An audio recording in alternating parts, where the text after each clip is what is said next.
اعوذ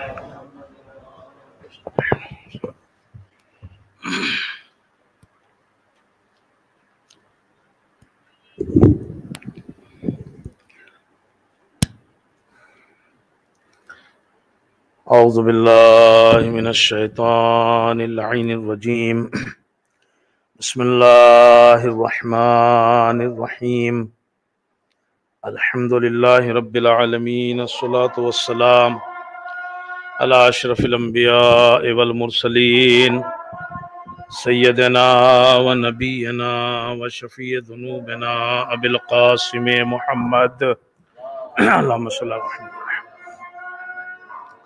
وعلى آله الطيبين الطاهرين المعصومين المظلومين المنتخبين المنتجبين ولعنة الله على أعدائهم أجمعين أما بعد فقد قال الله تبارك وتعالى في كتابه المجيد وقوله الحق بسم الله الرحمن الرحيم إنا علينا للهدى وإن لنا للآخرة والأولى صلوات پڑھ دیں محمد اور آل محمد پر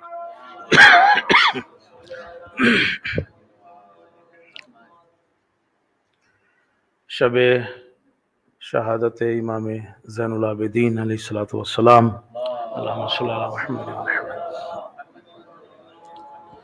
آپ سب کو تسلیت پیش کرتا ہوں اور ہم سب تسلیت پیش کرتے ہیں امام زمانہ عجل اللہ تعالی فرجہ الشریف کی خدمت میں۔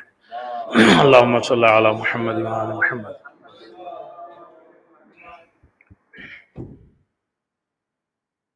آپ کی ولادت 5 شعبان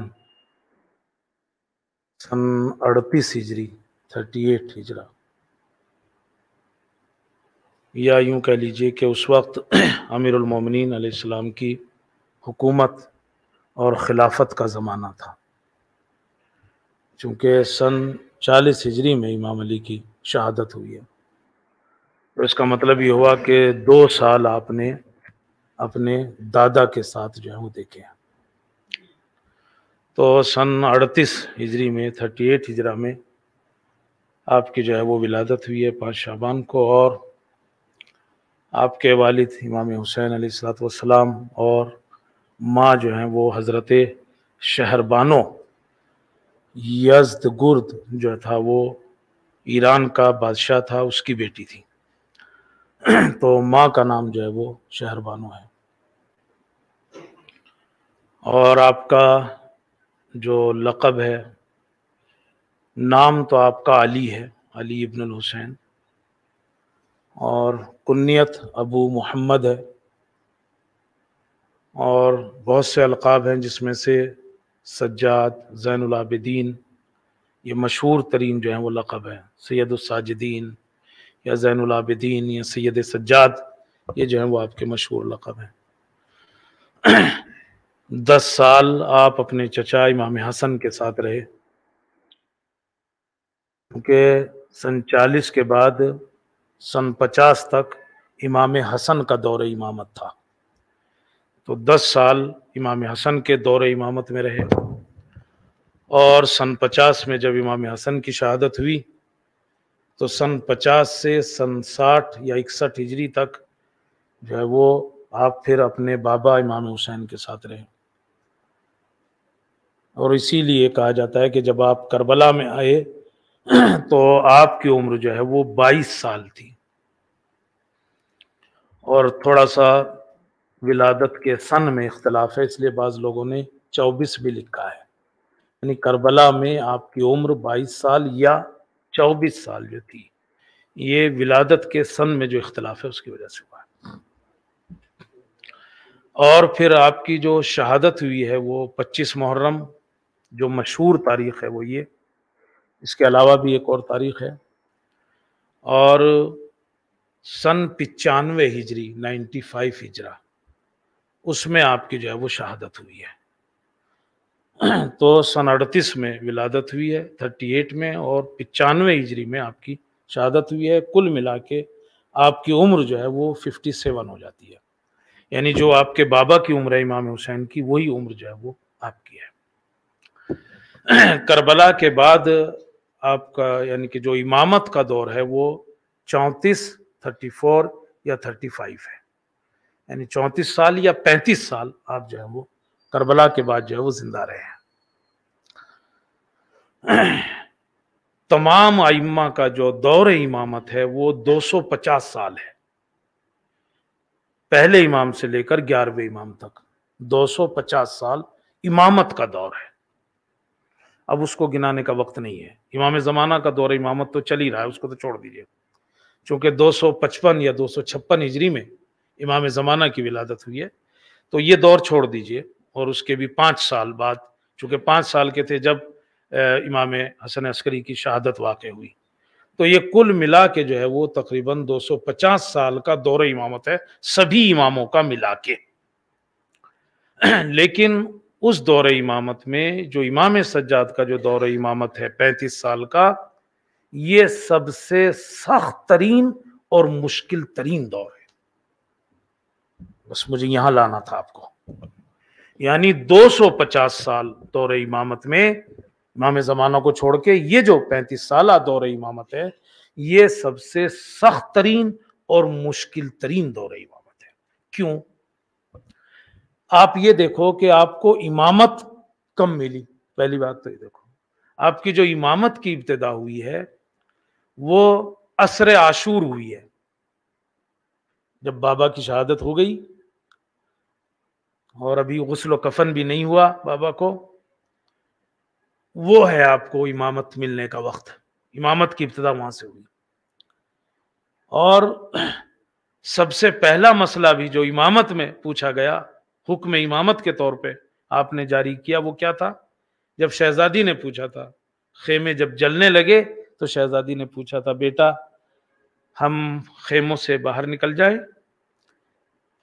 یا خیموں میں جل کے مر جائیں؟ تو سخت ترین جو ہے وہ دور امامت، اور اس دور امامت کی ابتدا جو ہے وہ یہاں سے ہوئی ہے، اور اس پہلے فتوے سے ہوئی ہے یا اس پہلے حکم امامت سے ہوئی ہے، اور یہ دور ان سختیوں کے ساتھ جو ہے وہ گزرنا شروع ہوا ہے، کربلا سے پھر کوفہ، اور پھر کوفے سے پھر شام، اور پھر شام سے پھر کربلا، اور کربلا سے پھر مدینہ۔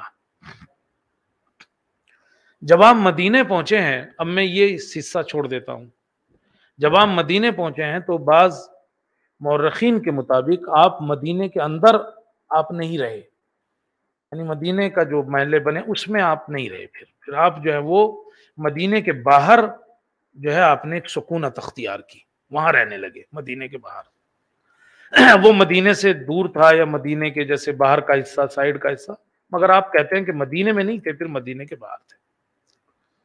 میرا گمان یہ کہتا ہے کہ شاید یمبو نامی ایک جگہ تھی، اور وہاں امام کے کچھ باغ تھے، شاید وہاں امام رہنے لگے تھے اس زمانے میں، یا زیادہ تر حصہ وہاں گزارتے تھے امام، چونکہ مدینے میں اس زندگی گزارنا بہت مشکل تھا۔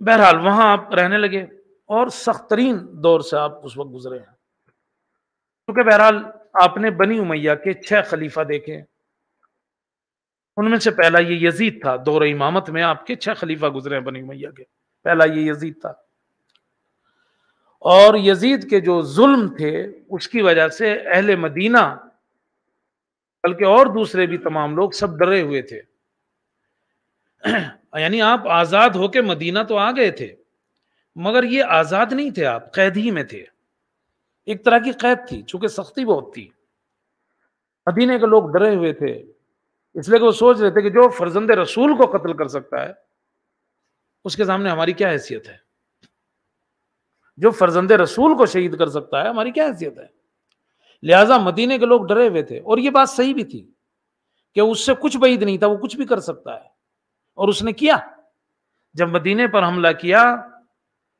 تو ہزاروں لوگ مرے، لیکن اس جو مرے ان میں 120 تو صحابی تھے۔ مدینے میں جو حملہ ہوا ہے نا اس کے دور حکومت میں یزید کے سن 63 ہجری میں، اس میں جو اور لوگ مرے ان کے علاوہ 120 صحابہ تھے جو مرے اس وقت، تو اس سے کوئی بعید نہیں تھا کہ یہ کیا کر سکے۔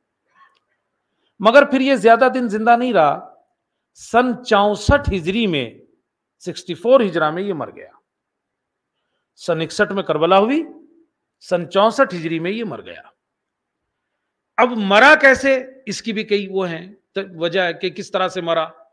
بعض لوگ کہتے ہیں کہ صاحب جو ہے وہ مست ہو کے پی کے لیٹ گیا، جیسے شیخ صدوق نے لکھا کہ اور صبح کو جو اٹھا تو یعنی کہ صبح کو اٹھ ہی نہیں پایا، مرا ہوا تھا، اور بدن جو ہے وہ پورا اس کا کالا پڑ گیا تھا۔ ایک تو یہ روایت ہے۔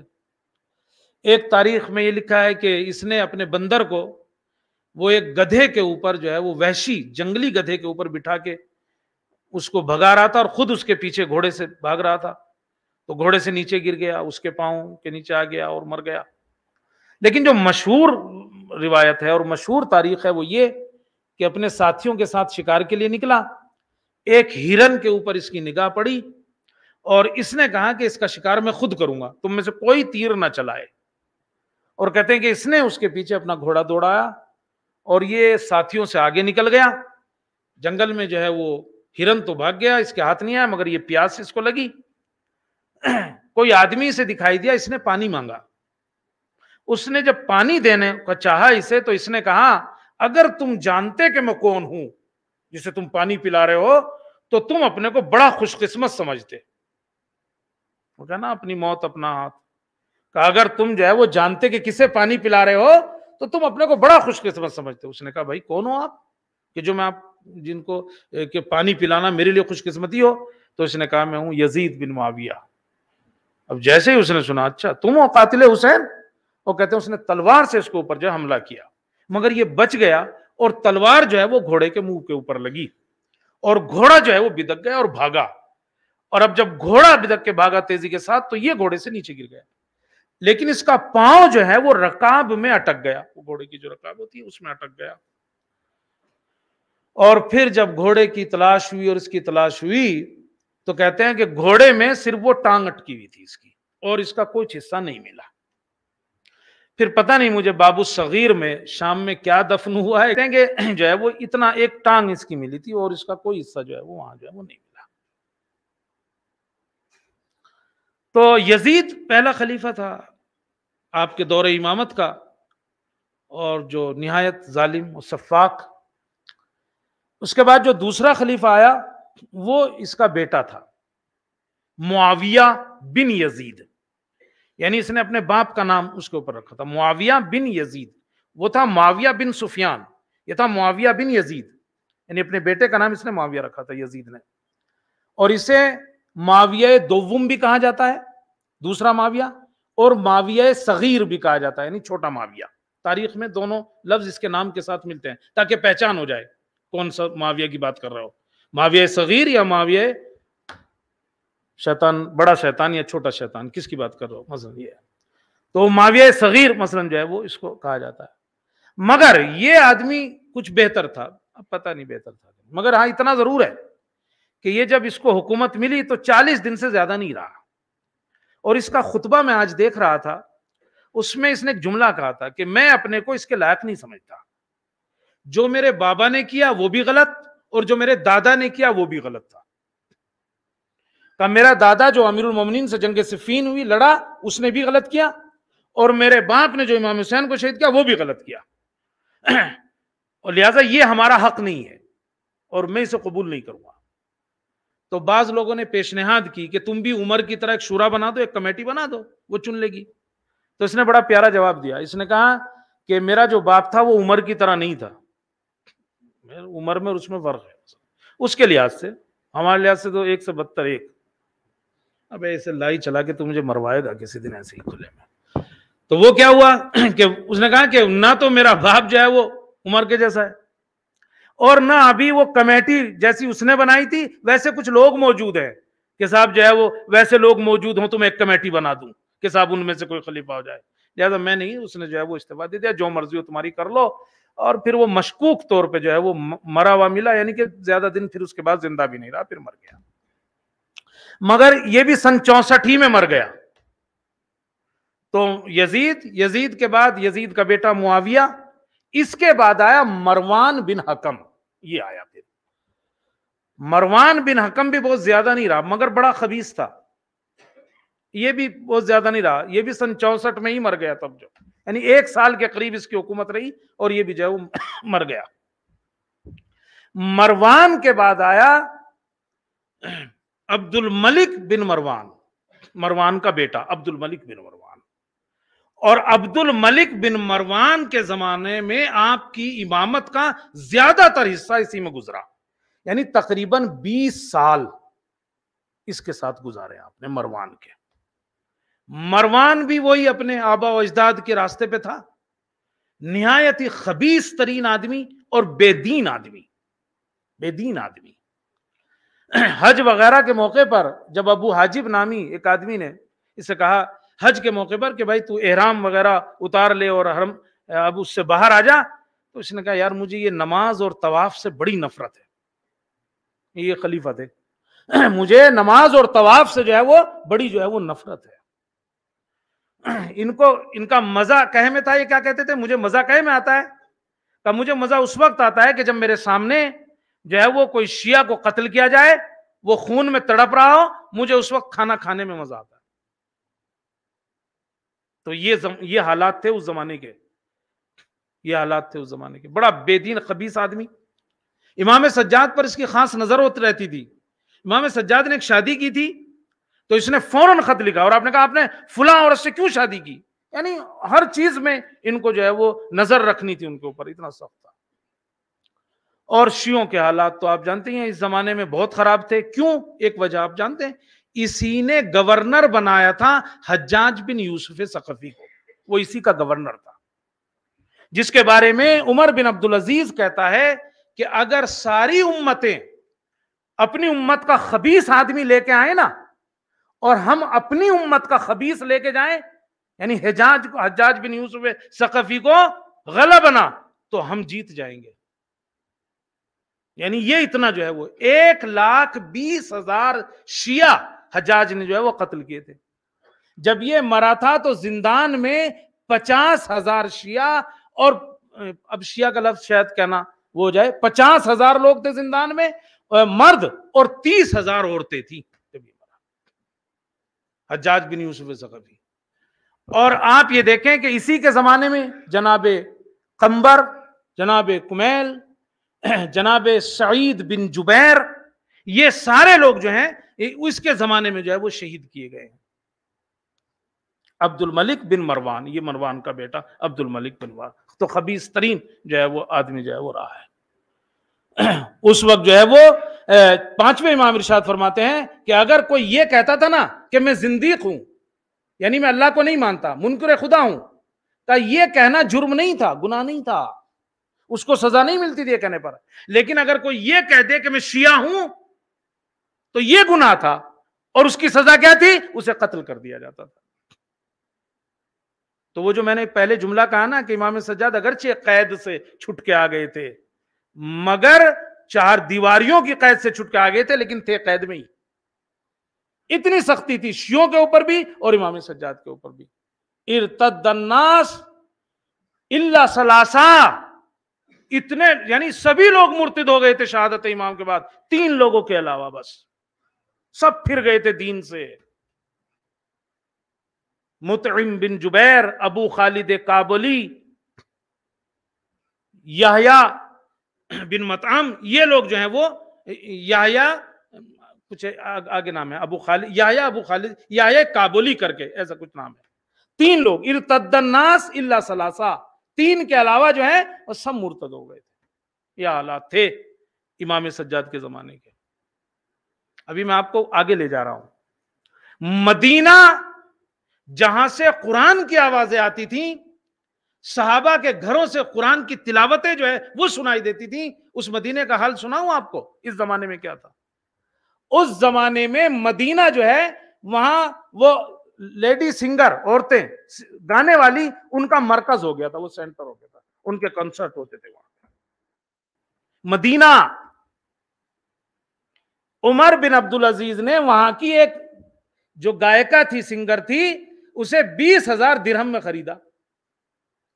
تو جب پتا چلا لوگوں کو کہ یار اس نے ایک سنگر خرید لی یہاں کی، جو بڑی اچھی سنگر تھی، شاید اس کا نام بھی تاریخ نے لکھا، عائشہ بنت طلحہ، اس کا نام بھی لکھا ہے کہ صاحب اس کو جب لوگوں کو پتا چلا کہ ارے بھائی ہمارے یہاں کی سنگر تو خرید لی، تو لوگ اسے ودا کرنے آئے مدینے کے باہر تک اور آنسوؤں سے رو رہے تھے۔ آغا خامنہئی نے ایک کتاب لکھی ہے موسیقی اور غنا، آغا خامنہئی نے میوزک کے اوپر ایک کتاب لکھی ہے موسیقی اور غنا، اور یہ ان کے درس خارج کے جلسات ہیں جو ان کو جمع کیا گیا، اور اس میں حلال موسیقی کیا ہے، حرام موسیقی کیا ہے، کون سی جائز ہے، کون سی ناجائز ہے، وہ ساری قسمیں انہوں نے جو ہے اس میں لکھی ہیں، ان کا درس ہے وہ۔ انہوں نے اس میں وہ واقعہ لکھا ہے کہ ایک سنگر آئی تھی وہاں مدینے میں، تو اتنا مجمع تھا کہ جس جگہ پہ وہ گانے کا وہ رکھا گیا تھا وہ پیر رکھنے کی جگہ نہیں تھی، وہاں پہ اندر باہر سب بھر گیا تھا، اور صاحب لوگ چھت پہ چڑھ گئے سننے کے لیے۔ اللہ کا کرنا یہ ہوا کہ وہ چھت گر گئی۔ ویسے ہی ابو الفرج اصفہانی نے بھی لکھا ہے کہ وہ چھت جو ہے وہ گر گئی، اس میں وہ گانے والی بھی مر گئی اور بہت سے لوگ بھی جو ہے وہ مر گئے۔ یہ کہاں کا حال تھا؟ یہ مدینے کا حال تھا صاحب۔ تو یہ جو امام سجاد کا دور امامت ہے نا، 250 سالہ دور امامت میں، دور ائمہ کی امامت میں، یہ جو 34 سال کا دور امامت ہے یا 35 سال کا دور امامت ہے، امام سجاد کا مشکل ترین دور ہے، سیاسی اعتبار سے بھی، اقتصادی اعتبار سے بھی، مالی اعتبار سے بھی۔ مدینے لوگوں کے پاس کھانے وانے کو کچھ نہیں تھا، 500 لوگوں کا خرچہ جو ہے وہ امام سجاد اٹھاتے تھے، 500 لوگوں کا۔ اور فساد اخلاقی یہ حال تھا ان میں کہ وہ مدینہ جو مرکز تلاوت قرآن تھا، وہاں سے وہ سنگر پیدا ہو رہے تھے اور وہ مرکز بن گیا تھا، فحاشی کا اڈا بن گیا تھا۔ اب امام سجاد نے کیا کیا؟ بس بات یہ ہے، ایسے ماحول میں ہم لوگ کیا کہتے ہیں؟ خاموشی سے زندگی گزار دی، صرف دعا میں زندگی گزار دی۔ نہیں، ایک صاحب نے کتاب لکھی ہے اور اس کا نام ہی لکھا ہے جہاد امام سجاد۔ تو کسی نے سوال کیا تھا کہ جہاد، امام نے کب جہاد کیا؟ تو ان حالات کو دیکھنے کے بعد جب آپ امام کے جب کارنامے دیکھیں گے کہ امام نے کیا کیا، تو وہ جہاد سے کم نہیں ہے۔ جہاد صرف تلوار اٹھا کے لڑنا تھوڑا ہی ہے، لہذا اس نے اپنی کتاب کا نام ہی رکھا تھا جہاد امام سجاد، اس نے کا نام رکھا ہے اس نے۔ تو امام نے کیا کیا؟ امام نے کچھ کام انجام دیے اس زمانے میں، چونکہ امام تو امام ہوتا ہے، اس کی ذمہ داری ہے۔ پہلا کام، اب یہ پہلا دوسرا تو میرا، جو امام نے زندگی میں اپنے انجام دی اس جگہ، سب سے پہلی اور اہم چیز قرآن کی طرف لوگوں کو متوجہ کرنا، ارجاع بقرآن، قرآن کی طرف متوجہ کرنا لوگوں کو۔ آپ خود قرآن مجید سے بڑی تلاوت کرتے تھے اور بڑی اچھی آواز میں قرآن مجید پڑھا کرتے تھے آپ، کبھی مسجد نبوی میں جا کے پڑھتے تھے بلند آواز سے، اور اپنے گھر میں بھی پڑھتے تھے صبح کے وقت اس طرح سے کہ گھر کے باہر تک آواز جاتی تھی قرآن پڑھنے کی، آپ کے قرآن پڑھنے کی آواز گھر کے باہر تک جاتی تھی، تو لوگ گلی پہ کھڑے ہو کے سنا کرتے تھے کہ امام کیا پڑھ رہے ہیں۔ دیکھیے آپ، امام نے اس مرکز فساد کو جو ہو گیا ہے مدینہ رسول، اس کو کیسے جو ہے وہ تبدیل کیا ہے اور کیسے اس میں کوشش کی ہے۔ اب جب وہ قرآن کی آوازیں سنتے تھے تو کھڑے ہو جاتے تھے، اور امام نے خود فرمایا نیکیوں کو پھیلاؤ، برائیاں خود ہی کم ہو جائیں گی۔ جتنی نیکی پھیلاتے جاؤ گے اتنی برائیاں کم ہوتی چلی جائیں گی۔ قرآن میں تو نیکیوں کے علاوہ کچھ ہی نہیں، اور صاحب جو ہے وہ اسی لیے آپ دیکھو قرآن میں بھی پہلے کیا ہے، امر بالمعروف کا حکم آیا ہے، نہیں عن المنکر کا حکم جو ہے وہ بعد میں آیا ہے۔ تو نیکیاں پھیلاؤ، برائیاں خود کم ہو جائیں گی۔ اس مرکز فساد میں امام نے پہلا کام کیا کیا؟ وہ یہ کہ قرآن مجید کی طرف لوگوں کو متوجہ کرنا۔ قرآن بلند آواز سے پڑھتے تھے، لوگ سنتے تھے، اب ظاہر سی بات ہے وہ تو عرب تھے، سمجھتے تھے کہ کیا پڑھ رہے ہیں امام، لہٰذا وہ اپنے اندر جھانکتے تھے اور اپنی اصلاح کرنے کی کوشش کرتے تھے، جس سے وہ دور ہو گئے تھے امام جو ہے وہ نزدیک لا رہے تھے۔ تو قرآن کی طرف ارجاع۔ دوسرا کام کیا کرتے تھے قرآن کے سلسلے سے؟ آپ اپنی جب بھی کوئی بات بیان کرتے تھے زیادہ تر اس کے بعد اس کی دلیل کے طور پر قرآن کی آیت پڑھتے تھے، اس لیے کہ اگر ایسے ماحول میں یہ کہتے کہ میرے بابا نے یہ فرمایا، میرے دادا نے یہ فرمایا، کون سنتا؟ بھئی حالات تو ایسے ہیں نا جہاں اہل بیت کو کوئی توجہ ہی نہیں دے رہا ہے اہل بیت کے اوپر، 20 لوگوں سے زیادہ آپ کے ساتھی نہیں ملیں گے اگر ڈھونڈو گے تو حقیقی دوست. ایسے میں اگر کہیں قال علی، کون سنے گا؟ ایسے میں کہیں قال الحسین، کون سنے گا؟ ایسے میں کہیں قال الحسن، کون سنے گا؟ کوئی نہیں سنتا. لہذا آپ اگر اپنی بات بھی کہتے تھے نا، اس کے بعد کیا کہتے تھے؟ قرآن سے دلیل دیتے تھے. مثلا امام کی ایک مشہور حدیث ہے، امام اس میں ارشاد فرماتے ہیں لیس لک ان تقعد مع ما شئت، یعنی ہر کسی کے ساتھ اٹھ بیٹھ مت رکھو. لیس لک ان تقعد، آپ کے لیے صحیح نہیں ہے کہ ہر کسی کے ساتھ اٹھ بیٹھ کو. اپنے ساتھی جہاں بیٹھ رہے ہو چنو، اچھے لوگوں کو چنو. یہ حدیث ہے امام کی. لیس لک ان تقعد مع من شئت، جس کے ساتھ اٹھ بیٹھ رہے ہو دیکھ لو آس پاس کیسے لوگ ہیں. اب اس سلسلے سے تو بہت سی حدیثیں ہیں. آپ دیکھو جن کے پاس بیٹھ رہے ہو دیندار ہیں، بے دین ہیں. آپ کو ایسے لوگوں کے ساتھ بیٹھنا چاہیے جہاں آپ کو دین یاد آئے، آخرت یاد آئے. ایسی جگہ بیٹھے آدمی، نہ کہ جو ہے وہ نماز کا وقت بھی اگر ہو رہا ہے بیٹھے ہوئے، اگر اٹھنا بھی چاہو تو کہیں بیٹھنا بعد میں پڑھ لینا، بہت ٹائم ہے. یا اذان کا ٹائم ہوتے کہ بھائی چلو کھڑے ہو جاؤ، نماز کا ٹائم ہو گیا، چلو میں بھی پڑھتا ہوں تم بھی پڑھو. لیس لک ان تقعد مع من شئت. تو امام فرماتے ہیں ایسے لوگوں کے ساتھ اٹھ بیٹھ رکھو، ہر ایک کے ساتھ اٹھ بیٹھ نہیں رکھو. اور پھر آپ نے قرآن مجید کی آیت پڑھی فلا تقعد بعد الذکر مع القوم الظالمین. اب یہ پوری آیت ہے کہ اگر تم دیکھو کہیں قرآن کے سلسلے سے غلط باتیں ہو رہی ہیں فاعرض عنہم، ان سے منہ پھیر لو، ان کی طرف جو ہے وہ توجہ نہ کرو جب تک کہ وہ اپنی بات نہ بدل دیں. اور اگر تمہیں پھر کبھی یہ بات یاد آ جائے، شیطان بلا دے اور پھر یاد آ جائے تو فلا تقعد، تو ان کے ساتھ مت بیٹھو. یاد رکھو. تو امام نے کیا کیا؟ اپنی بات کہی، لیکن اس کے فوراً بعد کیا کہا؟ قرآن مجید کی آیت پڑھ دی. یا امام نے اسی حدیث کا دوسرا ٹکڑا لیس لک ان تتکلم ما شئت، تمہارے لیے ہر بات بولنا یہ صحیح نہیں ہے. لیس لک کہ بھائی صاحب جو منہ میں آیا وہ بول دیا. آدمی کو سمجھنا چاہیے میں بولنا ہوں، کیا بول رہا ہوں، حق بول رہا ہوں، باطل بول رہا ہوں، میرے بولنے سے کسی کو اذیت ہوگی کہ نہیں ہوگی. تو لیس لک ان تتکلم ما شئت، جو تم بول رہے ہو سمجھ کے بولو، ہر چیز مت بولو. اس کے فوراً بعد امام نے جو ہے وہ آیت پڑھی. اس کے فوراً بعد جو ہے وہ امام نے جو ہے وہ آیت پڑھی، اور اس میں آپ نے بیان کیا کہ قرآن مجید یہ کہتا ہے کہ ہر چیز جو ہے وہ نہ بولو، ہر چیز جو ہے وہ نہ بولو. اس پہ جو ہے وہ دھیان رکھو. اچھا، پھر اسی طرح سے تیسری بات امام نے کہا ہر چیز نہ سنو، ہر چیز جو ہے وہ نہ سنو. اب یہ تھوڑا ہے کہ آپ کو جو بھی کان کا مطلب یہ تھوڑا ہے کہ ہر چیز جو ہے وہ آدمی سنے، نہیں، ہر چیز سننے کا مطلب نہیں کہ ہر چیز جو ہے وہ آدمی سنے. اور اس کے فوراً بعد بھی امام نے جو ہے وہ قرآن مجید کی آیت پڑھی، اور آپ نے پڑھا ان السمع والبصر والفؤاد اولئک کلہم اولئک عنہ مسئولا.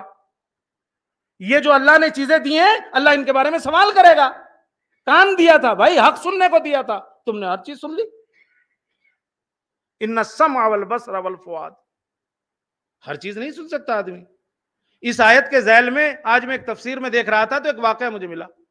ابو بصیر کہتے ہیں کہ چھٹے امام کے پاس ایک آدمی آیا اور اس نے کہا کہ فرزند رسول، میرے جو پڑوس میں ہیں وہ میوزک بڑی سنتے ہیں، گانے وانے والی ابھی آتی ہیں ادھر، اور صاحب جو ہے وہ چونکہ میرے گھر میں بس ایک دیوار ہے ان کے بیچ میں فاصلہ، کہا کبھی کبھی میں ٹوائلٹ میں جاتا ہوں تو ادھر سے گانا وانے کی آواز آتی ہے تو میں تھوڑا دیر تک بیٹھتا ہوں وہاں، میں تھوڑا دیر تک بیٹھتا ہوں، اس کو سنتا ہوں، تھوڑا لطف لیتا ہوں. امام نے کہا ایسا مت کرو. اس نے کہا کیوں؟ اس میں کیا ہے؟ میں تھوڑا ہی ان کے گھر گیا ہوں یا وہ تھوڑا ہی میرے گھر آئے ہیں، میں تو وہاں جاتا ہوں، اب وہ ادھر چل رہا ہوتا ہے تو میں سن لیتا ہوں. اب جب میں یہ پڑھ رہا تو مجھے فضل یاد آیا. اب کہو کہ فضل کیسے یاد آیا؟ اس کے بغل میں یہ مجھ سے روز شکایت کرتا، سویا نہیں جاتا، پیچھے اتنا میوزک بجتا ہے. تو میں نے کہا پتہ نہیں سنتا تھا کہ بغل میں جا کے کہ کان بند کر لیتا تھا. تو صاحب جو وہ ٹوائلٹ میں کہا میں جاتا ہوں تو میں نے کہا مت سنو.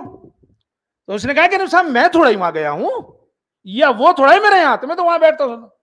امام نے منع کیا اور امام نے پھر یہ آیت پڑھی ان السمع والبصر والفؤاد، کہ یہ جو اللہ نے چیزیں دی ہیں اللہ ان کے بارے میں سوال کرے گا. تو امام نے اگر یہ کہا کہ ہر چیز مت سنو تو اس کے فوراً کیا کیا اس کے فوراً بعد یہ آیت جو ہے وہ پڑھی. تو امام نے پہلا کام کیا کیا؟ قرآن کی طرف لوگوں کو متوجہ کیا، اپنی بات کو قرآن سے جو ہے وہ جوڑ دیا، تاکہ لوگوں میں یہ نہ ہو کہ صرف ان کی بات ہے. بھائی یہ جو امام کہہ رہے ہیں یہ قرآن ہے، یہ الگ سے نہیں. چونکہ اس وقت حالات ایسے نہیں تھے کہ آپ اپنے نام سے، اپنے آباء و اجداد کے نام سے یہ کام کریں. تو ایک اہم کام آپ کا یہ تھا کہ آپ نے اپنی باتوں میں قرآن مجید کو جو ہے وہ جوڑ دیا، اس سے جو ہے وہ ربط جو ہے وہ دے دیا. حتیٰ کہ اگر کوئی اعتراض کرتا تھا آپ کے اوپر کسی چیز سے تو آپ ان شبہات اور اعتراضات کا جواب جو ہے وہ قرآن سے دے دیتے تھے، قرآن سے جو ہے وہ جوڑ دیتے تھے. بصیر بن عباد نے آپ سے کہا آپ حج پہ بڑھے جاتے ہیں، جہاد نہیں کرتے. امام نے 20 بار حج کیا اپنی زندگی میں، بہت حج کرتے تھے. تو اس نے اعتراض کیا آپ حج پہ جاتے ہو بہت، آپ جو ہے وہ جہاد نہیں کرتے. اور پھر قرآن مجید کی سورہ برات کی ایک آیت پڑھی جس میں بیان کیا گیا کہ جہاد افضل ہے. تو امام نے فوراً کیا کیا؟ امام نے کہا ٹھیک ہے یہ آیت صحیح ہے، لیکن اس کے بعد والی تو پڑھ.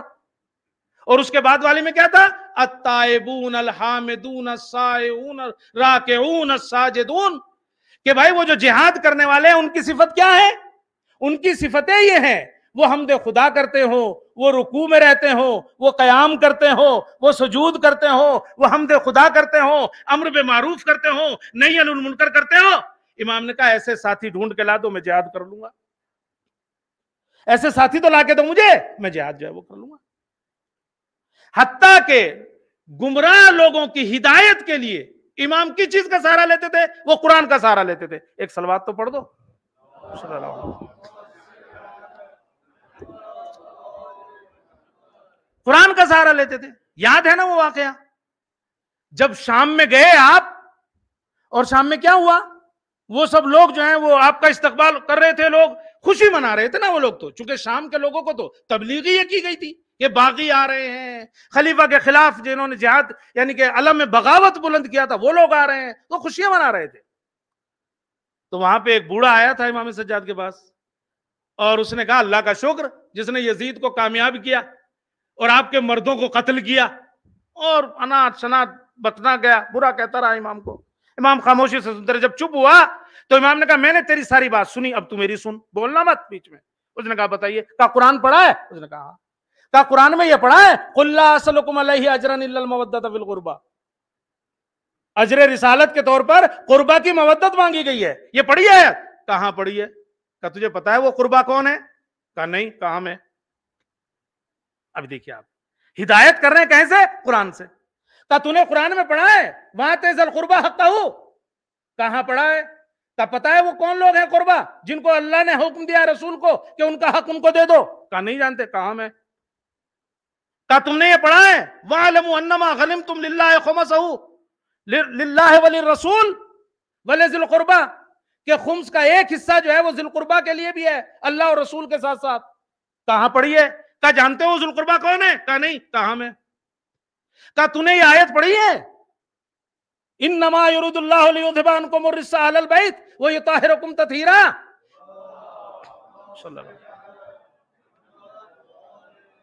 کہا تم نے پڑھی ہے؟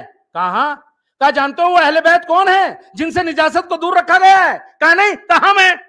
اس نے کہا اتنے سالوں سے میں قرآن پڑھتا تھا مجھے پتا ہی نہیں تھا، اور اب کہتا ہے کہ بس میں ہدایت پا گیا.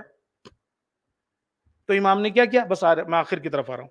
تو امام نے پہلا کام ان حالات میں، اس کو یاد رکھیے گا اس مقدمے کو، ان حالات میں امام نے کیا چیز تھی جس کی طرف لوگوں کو متوجہ کیا؟ سب سے پہلے تھا قرآن. چونکہ وہاں اگر یہ کہتے میرے بابا نے کہا، میرے دادا نے کہا، حتیٰ کہ اگر یہ بھی کہتے کہ رسول نے کہا، تو کون سننے والا تھا؟ اب لہذا قرآن سے استناد کیا، قرآن کو دلیل بنایا ہر چیزوں میں، اور لوگوں کو جو ہے وہ فساد اخلاقی جو مدینے میں بھر گیا تھا اس میں جو ہے وہ کمی ہونا شروع ہوئی. دوسرا کام امام نے کیا کیا؟ جہاد تھا یہ اس وقت یہ کام کرنا. دوسرا کام جو امام نے کیا تھا وہ دعا. اس دعا میں یہ نہیں ہے صرف کہ صاحب مجھے روٹی دے دے، میرا رزق ختم ہو رہا ہے، صاحب میرا جو ہے وہ مجھے اچھے سے کپڑے مل جائے، میں فلاں، یہ نہیں ہے ان دعاؤں میں. پڑھیے تو ان دعاؤں کو. امام سے 257 دعائیں ہیں، 257 دعائیں ہیں امام کی. ان میں سے ہمارے پاس کتاب کی صورت میں ایک ہے صحیفہ سجادیہ، جس میں صرف جو ہے وہ 57 ہے، شاید 57 یا 54 یا 57، یہ جو ہے وہ اس کے اندر ہے. بس 257 میں سے 54 جو ہے وہ ہمارے سامنے ہے. تو اتنی دعائیں تو اتنی دعاؤں میں سے صرف ہمیں اتنی ہاتھ لگی. اور آپ دیکھو، یعنی 75 لکھی تھی شروع میں کہ صحیفہ سجادیہ میں 75 ہیں، لیکن نہیں، وہ بھی نہیں ہے، اس میں سے بھی کم ہے.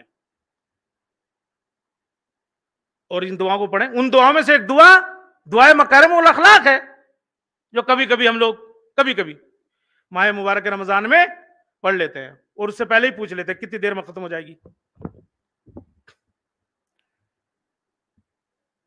اس سے پہلے طے ہوتا ہے پورا کتنی دیر لگے گی، اس پہ چلے گی ٹی وی پہ تو کتنا ٹائم لگے گا، آپ پڑھو گے تو کتنا لگے گا. چونکہ پتا ہے نا کہ میں تھوڑا جلدی پڑھ لیتا ہوں. اچھا، اور کون پڑھ رہا ہے؟ فلاں صاحب پڑھ رہے ہیں، اوہ یہ تو اتنا ٹائم لے گا. وہ بالکل ایگزیکٹ ٹائم جو ہے وہ لگا لیتے ہیں. ایک دعا، اور دعا ابو حمزہ سوالی تو پڑھتے نہیں، اگر پڑھتے بھی ہے تو قسطوں میں، چونکہ اس کا پہلے ہی سے بتا ہے 1 گھنٹہ لگے گا صاحب، کم سے کم 1 گھنٹہ ہے. تو ایک ہے مکارم الاخلاق جو مفاتی میں بھی ہے. اگر 2-3 جملے بھی اس کے ہمارے سماج اور سوسائٹی میں عملی ہو جائے نا تو فساد ختم ہو جائے. امام ایک جملہ اس میں ارشاد فرماتے ہیں، خدایا مجھے توفیق دے میں لوگوں کی اچھائیوں کو پھیلاؤں اور برائیوں کو چھپاؤں. کون کہہ رہا ہے یہ؟ امام. خدایا مجھے توفیق دے میں لوگوں کی اچھائیوں کو پھیلاؤں اور برائیوں کو چھپاؤں. اگر یہی ایک چیز جامع میں رائج ہو جائے تو آپ دیکھو کیسے فساد ختم ہوتا ہے. امام فرماتا ہے خدایا مجھے توفیق دے جو لوگ میرے ساتھ قطع رحم کر رہے ہیں میں ان کے ساتھ صلہ رحم کروں. امام فرماتا ہے خدایا مجھے توفیق دے جو لوگ میری غیبت کر رہے ہیں میں ان کے جب بات مجھ تک پہنچے اس میں تحریف کروں کہ نہیں ایسے نہیں کروں گے، ایسے کروں گے، ایسے نہیں کروں گے، ایسے یہ مطلب نہیں ہوگا، وہ مطلب نہیں ہوگا. تو دوسری چیز امام نے کیا کی؟ دعا. اور ان دعاؤں میں یہ ایسے معارف تھے، وہ ہماری والی دعائیں نہیں تھیں کہ صرف مرض کے شفا اور رزق کی زیادتی اور صاحب جو ہے وہ آس پاس، یہ صرف یہ نہیں تھا. اس میں پورے معارف اسلام اور دین اسلام جو ہے وہ ان دعاؤں کے اندر جو ہے وہ سمٹا ہوا ہے. ایک دعا بھی اگر عمل ہی ہو جائے نا تو فساد ختم ہو جائے. تیسری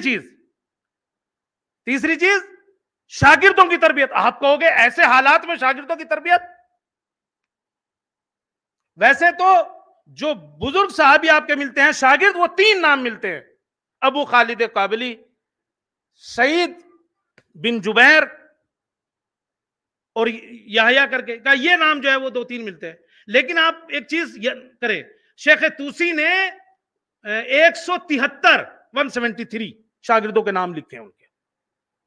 ایسے حالات میں وہ لکھتے ہیں کہ یہ جو امام باقر اور امام صادق کا مدرسہ تھا نا، جو حوزہ تھا امام کا اصل میں اس کے جو اصل شاگرد تھے، اس کی جو اصل بنیادیں تھیں اس حوزے کی، وہ امام سجاد نے تیار کیے تھے.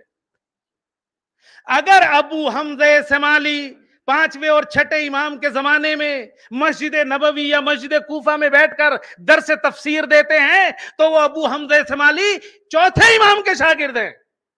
وہ 4تھے امام کے شاگرد ہیں. یہ جو ابو حمزہ سمالی ہے یہ 4تھے امام کی دعا ہے جسے آپ نے ابو حمزہ سمالی کو دیا تھا. ابو حمزہ سمالی کم ملے تھے آپ کو؟ چلو ایک اور صلوات پڑھ لو.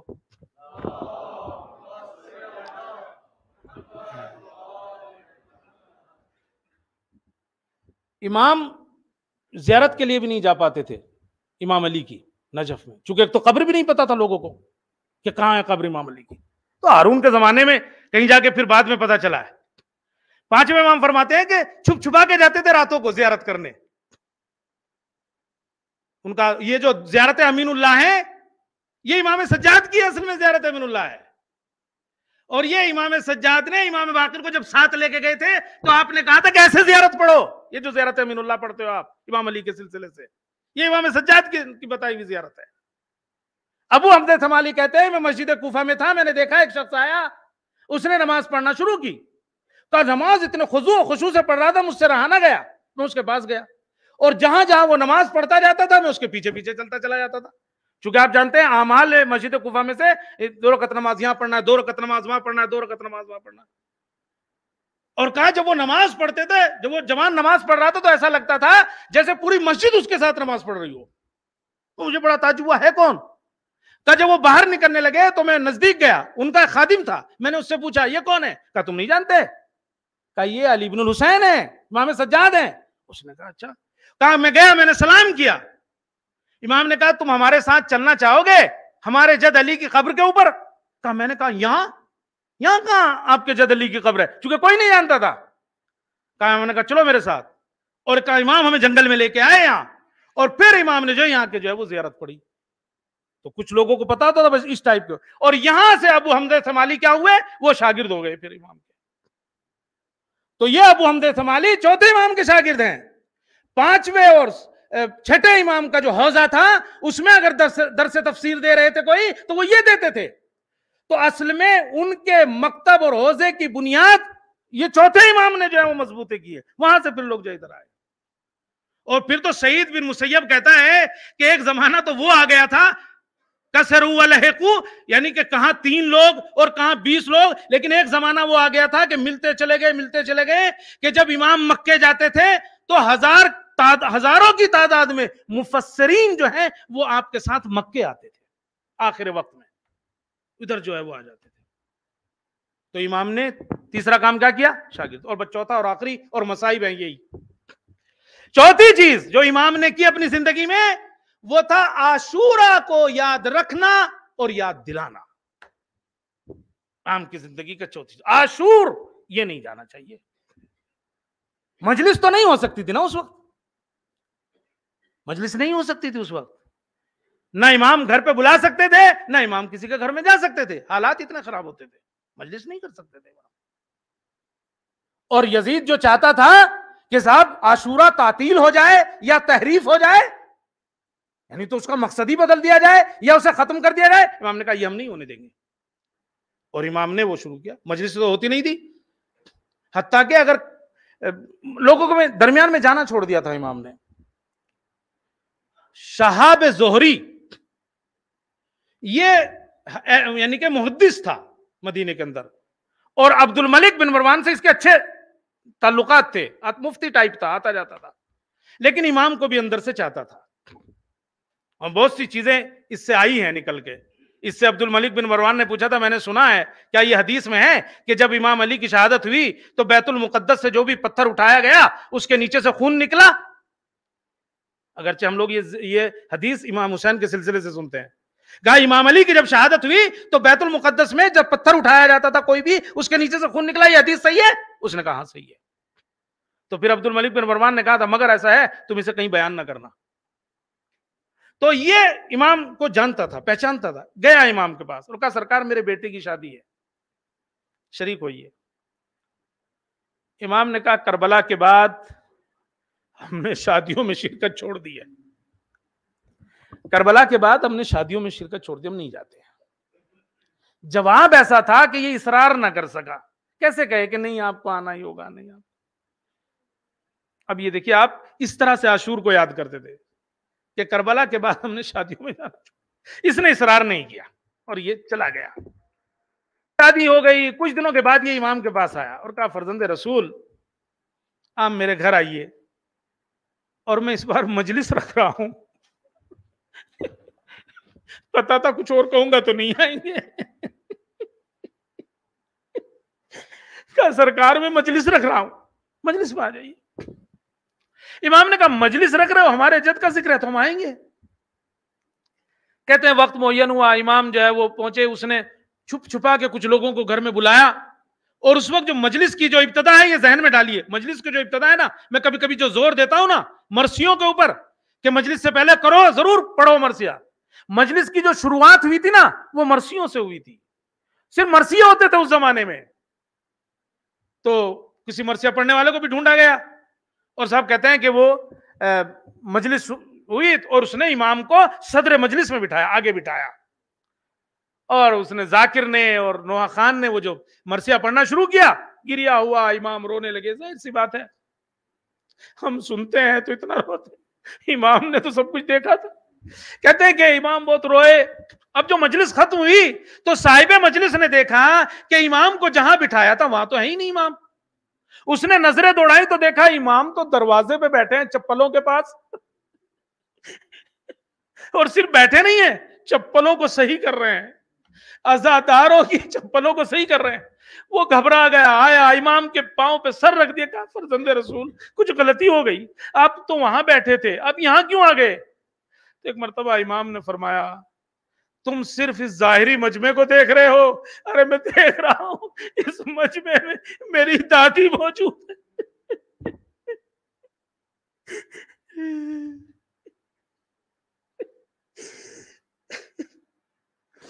تم اس ظاہری مجمع کو دیکھ رہے ہو، ارے میں کسی اور مجمع کو دیکھ رہا ہوں.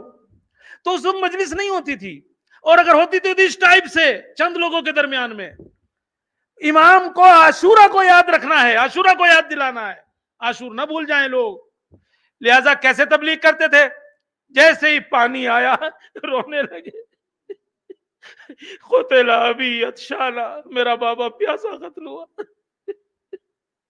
کھانا آتا تھا، قتل ابی جایا، میرا بابا بھوکا قتل کیا گیا.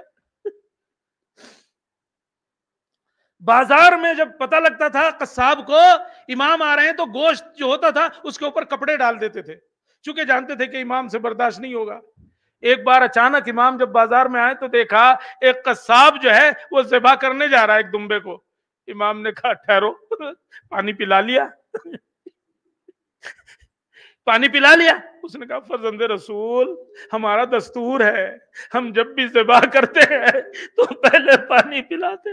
امام تڑپ گئے، قتل ابی عطشانا، ارے میرا بابا پیاسا شہید کر دیا گیا. اللہ، وضو کے لیے پانی آتا تھا تب روتے تھے، اتنا روتے تھے پانی مضاف ہو جاتا تھا، وضو کے قابل نہیں رہتا تھا. اللہ اکبر. تو امام نے عاشورہ کو جو ہے وہ اس طریقے سے پھیلایا. امام نے، عزیزو، امام کا دل جو ہے نا وہ ہر وقت روتا تھا، ہر وقت روتا تھا.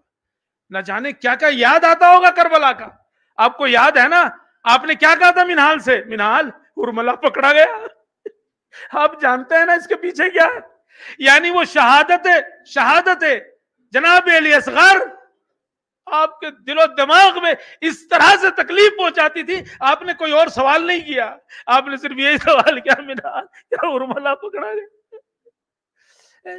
آپ سے جب پوچھتے تھے سب سے بڑی مصیبت کیا ہوئی تو آپ کیا کہتے تھے؟ الشام الشام الشام. آپ نے کبھی اپنے اوپر ہونے والی تکلیفوں کا نام نہیں لیا، ورنہ جانتے ہیں کیا تکلیف تھی امام کو، کتنی اذیتیں دی گئی ہیں امام کو. ایک جملہ کہوں اور بس آخر کی طرف آتا ہوں، آپ کی آنکھیں نم ہو گئی ہیں. آئیے پرسا دیجئے امام حسین کو، پرسا دیجئے امام زمانہ کو، پرسا دیجئے شہزادی کو امام سجاد کا. سہیل بن ساعدی کہتا ہے میں شام سے باہر تھا، جب شام آیا تو میں نے یہ قافلہ دیکھا، میں نے کس سے پوچھا کہ ارے اس قافلے کا بزرگ کون ہے؟ امام سجاد کی طرف اشارہ کیا. کہ میں وہاں گیا اور ایک مرتبہ میں نے کہا میں صحابی رسول تھا اور کیا اور کیا، اور کہا میں نے کہا کوئی مدد کی ضرورت ہے؟ کہا مجھے ایک کپڑا لا دو. عزیزوں، جب آدمی پہلی مرتبہ یہ روایت پڑھتا اور سنتا ہے نا تو کیا دماغ میں آتا ہے کہ آپ نے کپڑا منگایا ہوگا تاکہ بیویوں کے لیے پردے کا انتظام ہو.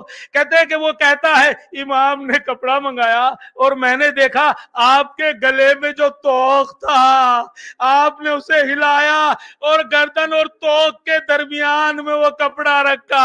عزیزو، یہ توق امام کی گردن میں اس طرح سے چبھتا تھا کہ آپ کی پوری گردن زخمی ہو چکی تھی. تھی، لیکن امام نے کبھی ان تکلیفوں کا نام نہیں لیا، بلکہ جب بھی کسی نے پوچھا تو آپ نے کیا کہا؟ الشام الشام۔ ارے میری ماؤں بہنوں کو، میری پھوپھیوں کے سر سے چادریں چھین لی گئی تھی، اور یہی تو گلا تھا کہ جب آپ دفنا رہے تھے شہداء کو اور جناب عباس کی قبر میں تھے، تو آپ نے بنی اسد سے کہہ دیا تھا تم تھوڑا دور ہو جاؤ، مجھے کچھ بات کرنا ہے۔ عزیزو آپ قبر میں اترے تھے، کچھ دیر تک جب آپ نہیں نکلے تو بنی اسد نزدیک آئے، ایک مرتبہ کیا دیکھا؟ امام کہہ رہے ہیں چچا زینب کے سر سے چادر چھن گئی، چچا بنی ہاشم کی عورتیں بے پردہ کر دی گئی ہے۔ اللہ اللہ اجرکم اللہ۔ عزیزو امام نے یہ 35 سال مدینے میں اسی طرح سے ہر روز مر کے گزارے ہیں، یہاں تک کہ 25 محرم سن 95 ہجری آ گئی، ولید نے آپ کو جو ہے وہ زہر دے دیا ہے، امام زہر کتاب نہ لا سکے۔ عزیزو جناب محمد باقر نے، آپ کے بیٹے نے آپ کو غسل و کفن دیا۔